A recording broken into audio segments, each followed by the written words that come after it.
Samantala, kasunod ng pagbubukas ng pasukan sa susunod na linggo sa June 16, may ilang magulang ang bumili ng school supplies sa Divisoria. Si Gab Villegas sa Detalye Live. Rise and Shine, Gab. Rise and Shine, Audrey, unti-unti nang dumadagsa ang mga magulang sa Divisoria para mamili ng mga gamit sa eskwela ng kanilang mga chikiting 2 linggo bago ang pagsisimula ng klase sa mga paaralan sa June 16. Ilan sa mga mabibiling gamit sa Divisoria ay notebook, ballpen, lapis, bag, sapatos at school uniform. Ang presyo ng notebook naglalaro sa 130 hanggang 150 pesos ang kada 10 piraso.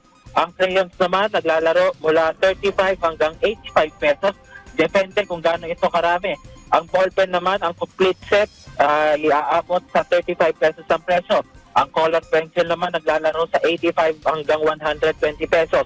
Ang pencil case naman naglalaro sa 50 hanggang 100 pesos.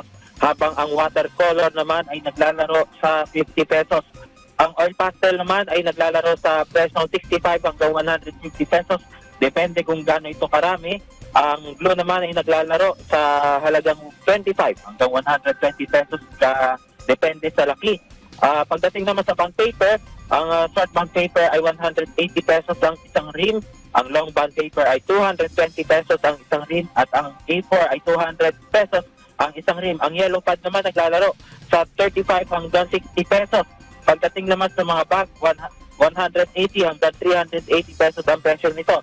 Samantala, ang plastic cover naman, 35 pesos ang isang piraso habang 100 pesos naman ang 3 piraso. 180 pesos naman ang presyo ng scientific calculator. 15 pesos hanggang 25 pesos naman ang presyo ng gunting kada piraso, 100 hanggang 150 pesos naman ang presyo nito kada dosena.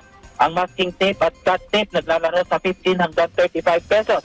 Mapunta naman tayo sa mga school uniform. Ang polo naglalaro sa 150 hanggang 250 pesos, pati rin ang blouse. Ang palda naman, 150 hanggang 280 pesos.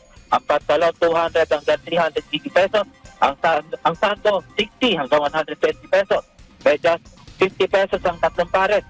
Doon naman tayo sa mga madalas walain ng mga bata sa eskwela. Ang panyo, 10 pesos hanggang 35 pesos habang ang towel ay ganun din ang presyo.